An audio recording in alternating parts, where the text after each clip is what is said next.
Again, beyond the headlines. Now let's get to our interview with the guest of the day. I am joined by a lawyer and political analyst, Justice Ojienoh, for discussion on the political tension in Rivers State as Governor Fubara presents 2024 budgets to form and faction of the State Assembly.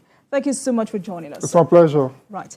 So, some political watchers have said what is happening, the recent developments in Rivers State is not new, but what makes it different this time is the timing. Do you agree that this is quite early?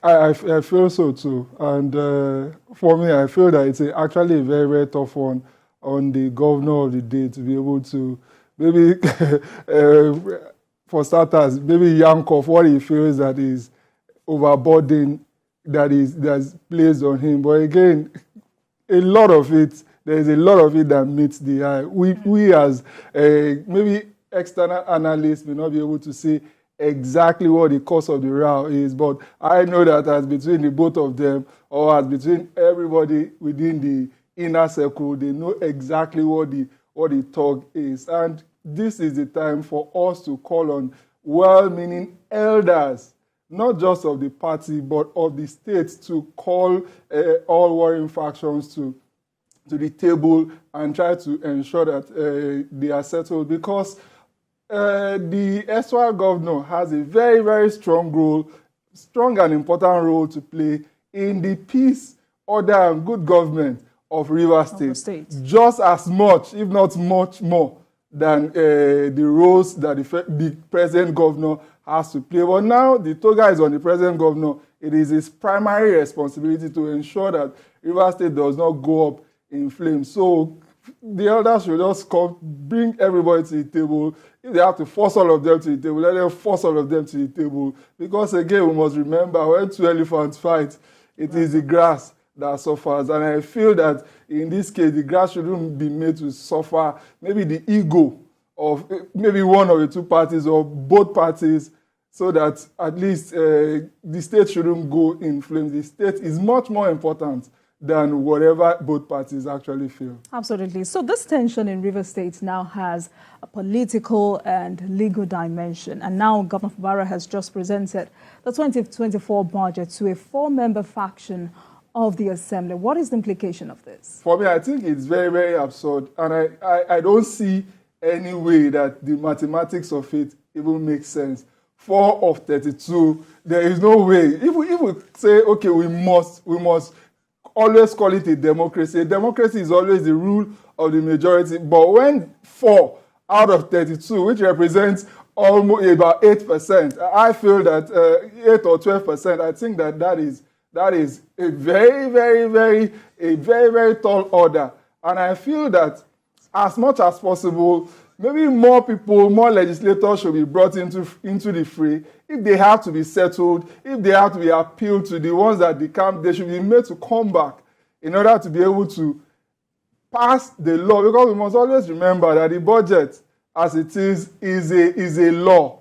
And even though it is a sure law that must be passed every single year, of course, we have supplementary budgets at times, meaning that sometimes 2 or 3 times a monetary bill must go through. So this is very, very important. It is very, very crucial for infrastructure, for salaries of the workers in Rivers State. So they must be helped out. So anything that will be done, that has to be done in order for it to be lawful, for it to be lawfully done, then it must be done. So ultimately, it still goes back to all warring factions should be brought back to the table so that the legislators, the ones that decamped or whatever, can come back to do their job. Because as it is now, the legislative job, which is the #1 job in any government, there's a reason why Section 4 comes before Section 5 in the Constitution.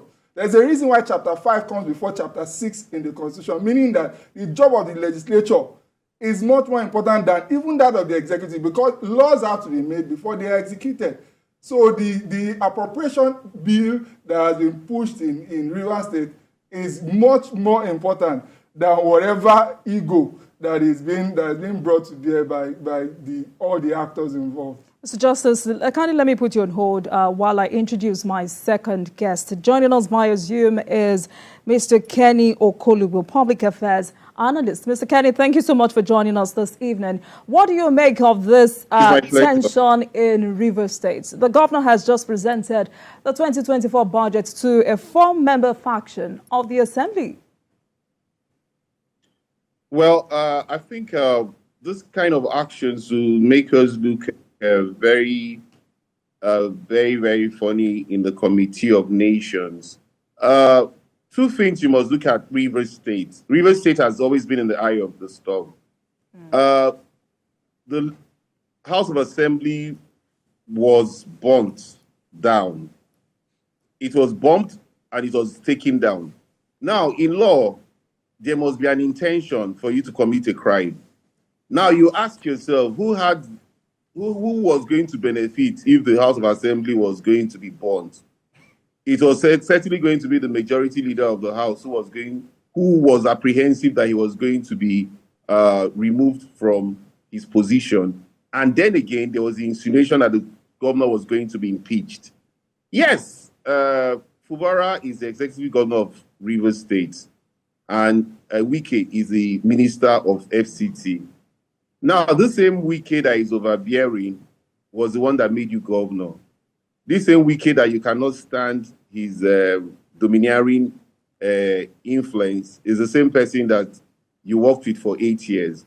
My take here is, if you cannot weather the storm, why do you get into the thick of the action? I don't see any reason why they could not have found peace after the president stepped in. But a situation whereby you have two court orders, and now you have a third court order, it makes also a mockery of the judiciary. I don't think the governor should be hamstrung in terms of his budget presentation. The law allows him to at least spend 50% of last year's budget, even if he cannot present his budget. Yes, he's apprehensive that he wants to be impeached, but the impeachment must take a course. He cannot just be removed from office. There must be a reason for him to be removed from office. And even the 27 lawmakers who served him impeachment notice should be able to state the reason. You just can't remove a governor under flimsy excuse. And again, the ethnic card that they say the governor is playing, which to some would say, no, after all, the riverine area, which is the area that everybody has always felt was disadvantaged, has suddenly found power. And so you cannot say he's playing the ethnic card. The judges naturally protect their own. In all said and done, it's going to be a thing of ethnic divide. That is the picture that it's being presented right now in Rivers State. And it doesn't spell well. I don't see a situation where, if they are not careful, the president might not wield the big stick and declare a state of emergency in Rivers State. That is the situation they're pushing it to at this material point in time. Because if you realize, the first court did not restrain the 27 lawmakers. It said status quo should remain. The other court in Abuja said the National Assembly should not take over. They should allow them access to their finance. And at the same time, they should allow them access to the assembly. Now the third court says, do not allow them access to the assembly. Edison, here, who is the majority leader that was removed, should be recognized as the speaker. So where do we go from here? That's the question you ask yourself. Is a hammer house of horror? That's the situation it looks like now in Rivers State. Right. So before we get to the issue of requirements of forming a quorum, Mr. Kenny, you raised the issue of the demolition of the assembly complex. And according to the state government, after the inferno, the building became compromised, so they had to demolish. But questions have been raised around this. Some have said, if this is going to happen, shouldn't there be some alternative venues for the assembly members to sit? Now, the thing about it is, the alternative venue certainly has to be provided also by the government. Now, you don't expect the governor naturally to want to provide a venue to the 27 members who is apprehensive of are eager to impeach him. But then again, you cannot say 4 is bigger than 27. If you say these 27 members have defected to the APC, it is for the courts to interpret Section 109 of the Constitution. If truly there is a division in PDP that warranted their leaving the PDP, or if there is no division in PDP, it's not enough for you to just write INEC and say declare their seats vacant. INEC cannot even declare their seats vacant. It is only the speaker that declares the seats vacant. And in a situation where the same speaker has also cross-carpeted, then you have to go to the courts. I think what is happening here is that the judiciary is making a mockery of this country. The big stick has to be wielded by the National Judicial Council. You just can't keep granting ex parte orders. I mean, it's just like going to the Jankara market to purchase them. There must be some decorum in the judiciary. They are the ones causing this confusion. Because if the House of Assembly is going to be renovated, certainly there must be an alternative. And who actually burnt down the House of Assembly? That is a criminal offense that has to be investigated. That's one question you must also ask yourself. All right, Mr. Kenny, I'll get back to you. He just said the judiciary is causing this confusion. You're a lawyer. How do you react to that? Okay, for me, I actually feel that a lot of things that happen in maybe a reportage and all, sometimes they don't reflect exactly what the happenings inside the courts are. For me, I may not be able to easily just say that that is the situation that judiciary should take the full fall for whatever decision has been let out. And I say this again, the backdrop of the fact that a judge will only decide based on facts and evidence placed before it. It is not supposed to, I don't want to say it will not, it is not supposed to decide based on whatever he or she sees on the TV or hears on radio or reads in the newspapers. But at the same time, I must also balance that out by saying that the judges are not living in heaven. They are also living on earth. Sometimes it's possible that they have a feel of what exactly the facts ought to be based on interpretation of the facts that is being given to them. So it is, I can't fully say that, yes, the judiciary should take the fall for this, because it is very, very possible that credible facts were placed before the judge, credible evidence were placed before the judge that made the judge actually decide this way. So if investigation is conducted, maybe by NJC or any other party, and it finds that this is not the situation, then the big stick should be wielded against the judge and not the judiciary. And I must also state that a lot has happened against the judiciary, especially this year. A lot of confidence has been eroded. And it is because of one or two events that were very, very untoward. Maybe the Justice Datijo statements, and maybe the Bo Kachua statement, and a few other here and there. So when people now see that a particular court decision didn't go in their favor, then litigants will go and pour petrol on the fire by saying that he lost because the judiciary was corrupt. Then they will quote Bo Kachua, they will quote Datijo, and a few far and in between. And that does not give credence to the very hardworking and forthright judges that we still have in the system, that I make bold to say are not just in the majority, but in the vast majority. So we must be very, very careful and be very, very guided in the way we go against judiciary, because it is the only hope that the common man has. And I will still repeat and reiterate that the judiciary is still the defender of the government as we have it. And when I say government, I don't mean the government of the day, the government of the legislature, the executive, and the judiciary. Because without the forthright judiciary, as we still largely have in Nigeria, we won't be here as a country. So the bad eggs that may be within, that definitely are within them, should still be fished out. And we must keep talking until that is done. But we should not keep painting with a rather broad brush. And as a matter of fact, the defectors have vowed to take this matter before the NJC. But let's talk about the issue of requirement to form in a quorum. Can that stand with this?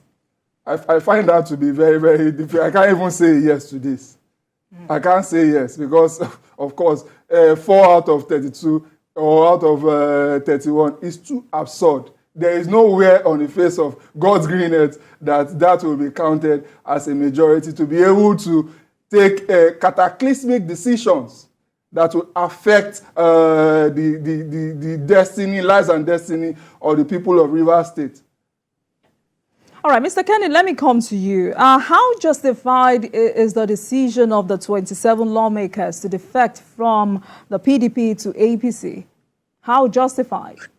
Well, as a public affairs analyst, I think if you ask me, looking at it from all perspectives, I don't think it was right for them to leave the PDP at this point in time.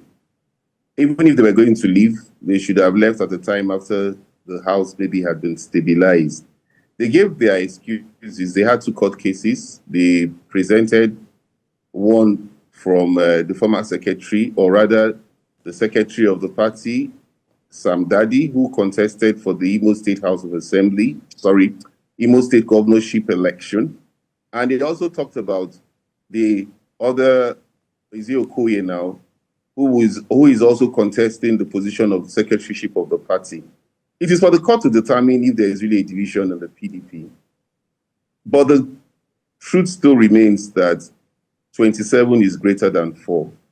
And so if the 27 of them have left, a due process should be set in place. I must repeat again, the biggest problem in this country right now is the judiciary that is giving Jankara rulings. How can a court of the same coordinate jurisdiction give an ex parte order when 2 other courts of coordinate jurisdiction have already weighed into the matter? Where do you now, which of the orders do you want the police to obey? And you say it's not the judiciary? The governor waited until he got that ex parte order before he presented the budget to 4 members. Now, if you say it is what was even presented before the judge, if I'm to look at it objectively, the members sat the day after the assembly was attacked. The 27 of them suspended Edison Ehie and 4 others. And so, in the eyes of the law, they were already suspended before they even sat to say they had made Edison the speaker. Now, Edison claimed that as at that material point in time, majority of the members of the House had made him the speaker. But where was the majority members of the House? It was only 3 members of the House that he said had made him the speaker. And these were suspended members already in the eyes of the law. So what are you going to put before a court that will not make a judge grant an ex parte order to 4 people out of a 32-member House to say that person should be recognized? I'm just being politically correct here and looking at it as an analyst. It makes a mockery of democracy, because if you trace the line of events, the 27 members have stayed on the path of the law. And so also, if you want to deal with the 27 members, use the law to deal with them and not cut corners, because the judgments that they have given now has presented Rivers State in a very poor light. Nobody is saying that impeaching Fubara is justified. But Fubara himself is also taking a lot of counsel from people who also have ulterior motives. Otherwise, he wouldn't present his budget to a 4-member House. That is the caricature of democracy, if you ask me in all honesty, and makes a mockery of Nigeria in the Committee of Nations. And there is no way the president will be happy with. We have never heard this before. In all the divisions, even in Edo State, at least there were 10 members. We have never heard of 4 to be greater than 27. It's not done anywhere. Anybody that is supporting that is only being myopic and does not want to face facts. I'm not from Rivers State, but I'm looking at it from an objective perspective. Now, if you say the FCT minister is overbearing, which a lot of people agree, did you not know he was overbearing before you accepted to get him to sponsor you to become the governor? Did you not know did you not know his traits? Did you not know his characteristics? So then again, if you feel this is the situation you have found yourself, There are ways you walk around it because you have worked with him for 8 years. They say he needs anger management. Has he not shown those traits when he was governor of Rivers State? Is he just exhibiting those traits for the first time? Did you not all enjoy, even Danagogo, who is the secretary to government, who they say his younger brother was the one that gave the ex parte order in Port Harcourt, when they were having their valedictory section, he spent time telling us how wicked was his sole benefactor in life. And today, he's with Fubara. I don't understand. These days, politicians don't have any integrity. Sorry to say. All right, Mr. Kenny, I'll get back to you. Now, Mr. Justice, the 27 lawmakers quoted some parts of the law that states that if there is a division within your party, members can defect to other parties. Help us break this down. Okay, of course, it now depends on whether the courts will interpret that as a genuine division. Because again, whatever it is that they are describing as a division, they are prone to interpret it in their sentimental or to their objective ends. And it's possible that at the end of the day, while interpreting it, the court may say that, okay, there is a genuine division that is substantive enough, that is sufficient enough in the eyes of the law to justify them actually moving to another place where there is peace. Because as human beings, we should always gravitate towards peace. So now, at the end of the day, it will depend on how the court eventually see it, whether it's a substantive division or it's just a mirage that they manufactured in order to be able to carry out their own ends. But if you ask me as a person, whether I genuinely see division in the PDP that occasioned that, it's very, very obvious. If the governor, sitting governor, and the ex-governor are having this much axe to grind, and even the ex-governor, before he even left to go and become a minister in the cabinet of the APC, there was serious division by my own personal recognition. So the excuse is justified? If you leave it to me, I will say yes. All right. So the factional speaker has also declared the seats of the 27 members vacant. Can this also stand? He also is interpreting. He too is giving himself his own interpretation of that provision by saying that there is no genuine division. So the fact that they left, he now considers it that, okay, they have flouted the provisions of the Constitution. So now it's just a matter of he says, she says, everybody is just giving themselves their own interpretation in order to be able to carry out their own ends. All right, Mr. Kenny, let me come to you. Now, despite a court order restraining both factions from sitting, the Martins Amewale faction also starts. What's the implication of having two factions sitting at different times? That is why I said the court is not helping matters. You can't even call it faction. 4 can never be greater than 27. The truth about it was the governor should also have played the politics of poaching. He was a sitting governor. He has the power of the force. He should have been able to poach more people from the 27 members before taking his decision to present the budget. If he's not able to play the politics of poaching more from the 27 members, then he should have also been patient to allow the courts interpret the actions of the lawmakers, especially his impeachment. 6 months into his tenure, I really do not see anything that can warrant impeaching a governor. I don't see the misdemeanor. I don't see the high crimes that could have been envisioned, that is envisioned by the Constitution that could have been committed by Fubara that warrants his being impeached. He could also have stood his ground to say, I'll fight whatever charges that they're bringing my way. But where they also made the biggest mistake was setting the House of Assembly ablaze. Now, are you going to say that those that set the House of Assembly ablaze are going to profit from it? Because Edison here has been accused to be the mastermind of the attack on the Assembly. And if you ask yourself, in the eyes of the law, who profits from the attack on the House of Assembly? It is Edison here. And so it is right for them to make him a suspect. And they are also claiming that... Mr. Kenny, those are unsubstantiated allegations. So, I said in the eyes of the law. No, I'm not accusing him. I'm saying in the eyes of the law. you look at intention, who would benefit? That's all I'm saying. I'm not saying he's the one. In the eyes of the law, he was a member that was suspended the next day. Do you understand where I'm coming from? So it was said to be that the assembly was attacked to stop his suspension and the impeachment of the governor.